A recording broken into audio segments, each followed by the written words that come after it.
Τα κονδυλώματα είναι καλοήθυπρο εξοχές του δέρματος που μοιάζουν με λίτσες ή σαν μικρό κουνουπίδι και η εικόνα τους είναι αντιαισθητική. Συνήθως έχουν χρώμα ροζ, γκρι ή καφέ. Εμφανίζονται κυρίως στο εδείο, στον κόλπο, στον τράχυλο της μήτρας, στον προκτό, στο πέος και σπανίως σε άλλα σημεία του σώματος, όπως στο στόμα.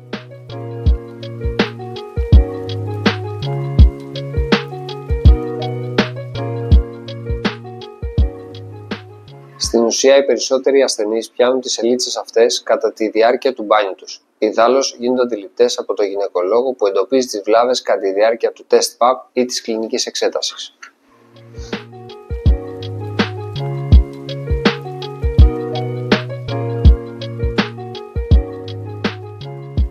Τα κονδυλώματα προκαλούνται από τον ιό των ανθρωπίνων κονδυλωμάτων HPV, ο οποίος μεταδίδεται μέσω της σεξουαλικής επαφής.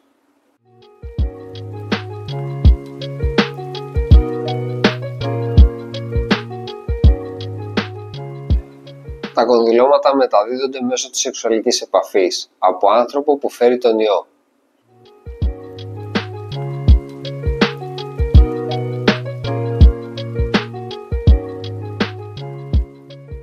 Φυσικά και μπορείς, εύκολα και ανώδυνα. Η λέιζερ θεραπεία γίνεται στο ιατρείο μου από μένα και μέσα σε μία συνεδρία απαλλάσσεις από τα κονδυλώματα.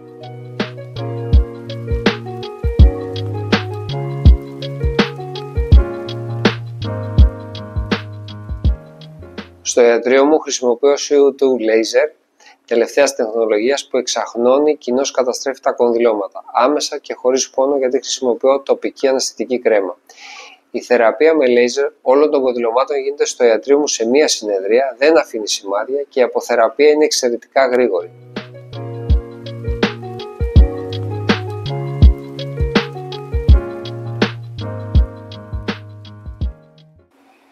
Φυσικά και υπάρχει πρόληψη, η οποία περιλαμβάνει δύο τρόπους. Πρώτος τρόπος είναι η χρήση προφυλακτικού. Επισημαίνω εδώ ότι με το προφυλακτικό δεν έχουμε πλήρη κάλυψη, διότι καλύπτει ένα μέρος των γεννητικών οργάνων και όχι ολόκληρη την επιφάνεια που μπορούν να εκδηλωθούν τα κονδυλώματα.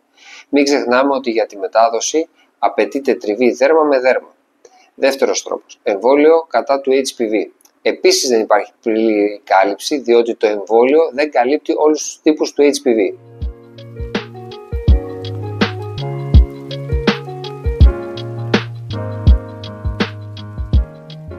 Η θεραπεία των κονδυλωμάτων είναι εξής. Πρώτη θεραπεία με τη χρήση τοπικών σκευασμάτων. Είναι φυσικά η πιο οικονομική μέθοδος, ταυτόχρονα όμως και η πιο χρονοβόρα. Δεύτερη μέθοδος, η κρυοθεραπεία. Συνήθως απαιτεί πολλές συνεδρίες, άρα και μεγάλο κόστος με αμφίβολο αποτέλεσμα. Τρίτη μέθοδος, η διαθερμία. Εξαιρετικά επώδυνη μέθοδος που δημιουργεί ουλές λόγω καταστροφής των υγιών ιστών. Τέταρτη μέθοδος, η χειρουργική αφαίρεση. Πραγματοποιείται για πολύ μεγάλα κονδυλώματα με νηστέρι και ως εκ τούτου αφήνει ουλές. Πέμπτη και πιο ενδεδειγμένη θεραπεία είναι με λέιζερ.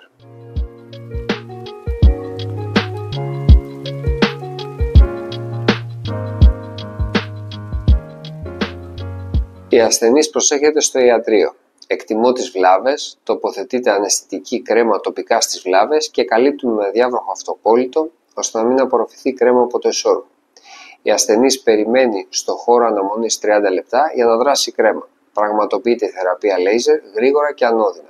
Τοποθετείται πουλωτική κρέμα και η θεραπεία έχει ολοκληρωθεί. Η ασθενής επανέρχεται κανονικά στις δραστηριότητές της.